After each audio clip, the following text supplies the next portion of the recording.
মিশিগানে মিলছে বাংলাদেশি ঐতিহ্যবাহী নানা পদের ইফতার খাবার। বিকেল থেকে ইফতারের সময় পর্যন্ত দেশীয় স্বাদের ইফতার কিনতে দোকানগুলোতে ক্রেতাদের ভিড় জমে। তবে নানা মুখরোচক খাবারের পাশাপাশি ক্রেতাদের কাছে জিলাপির কদর বেশি বলে জানান বিক্রেতারা। মিশিগানের ওয়ারেন, হ্যামট্রমিক, স্টার্লিং হাইটস, ডিট্রয়েট ও ট্রয় শহরের বিভিন্ন এলাকায় গড়ে উঠেছে বাংলাদেশি মালিকানাধীন অন্তত 30টি হালাল রেস্টুরেন্ট। এসব রেস্টুরেন্টে তেহারি, বিরিয়ানি, চিকেন তান্দুরি, হালিম, খিচুড়ি, কাবাব, পেঁয়াজু, বেগুনি সহ মিলছে বাংলাদেশি জনপ্রিয় সব ইফতার আইটেম। এছাড়া বাংলাদেশি বিভিন্ন গ্রোসারি স্টোরেও বিক্রি হয়ে থাকে দেশীয় স্বাদের হরেক পদের ইফতারি। রমজানের প্রথম দিন থেকে ইফতারের বাজার জমে উঠেছে। বিশেষ করে সাপ্তাহিক ছুটির দিনে লাইনে দাঁড়িয়ে ইফতার কেনেন ক্রেতারা।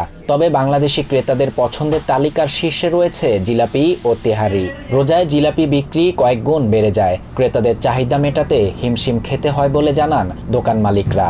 আমাদের সবচেয়ে জনপ্রিয় যে আইটেমগুলো সেগুলো হচ্ছে বিফ তেহারি, হালিম আর তান্দুরি, যেটা আমাদের অলওয়েজ থাকে। এছাড়া তো আরও ভাজা পোড়ার যেগুলো আমরা খাই, পেঁয়াজু, বেগুনি, আলুর চপ, এগুলো আছেই অল দ্য টাইম। আমাদের জিলাপি একটা খুবই ভালো জিলাপি, আমাদের best jalebi in the town. এর জন্য জিলাপির খুবই ডিমান্ড রয়ে গেছে। স্পেশাল ডালডার জিলাপিটা ওইখানে সেল করি। বিশেষ করে প্রতিদিন আমরা 150-200 পাউন্ডের মতো জিলাপি সেল করে ফেলি। ওয়ারেন শহরের ইফতার বিক্রির বেশ কয়েকটি রেস্টুরেন্ট ঘুরে ক্রেতাদের ভিড় দেখা গেছে। দেশীয় জনপ্রিয় খাবার না খেলে ইফতার যেন অপূর্ণ থেকে যায় ক্রেতাদের কাছে। আমেরিকায় বসে হাতের নাগালে বাংলাদেশি জনপ্রিয় খাবার পেয়ে দারুণ খুশি ক্রেতারা। আজকে আমি আমার ফ্রেন্ডের নিয়ে এসেছি আজকে ইফতার করার জন্য। এটা বুফে ইফতার এবং এখানে বিভিন্ন ধরনের আইটেম রয়েছে।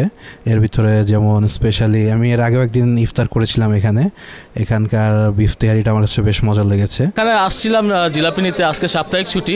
এখানে দেখলাম যে সে অনেক ভিড়।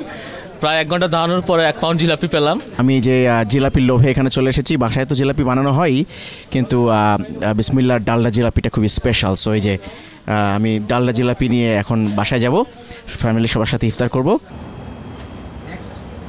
শাহরিয়ার শাফাত, TVN 24 news desk. New York থেকে সম্প্রচারিত TVN 24 টেলিভিশন বিশ্বজুড়ে বাঙালির কণ্ঠস্বর।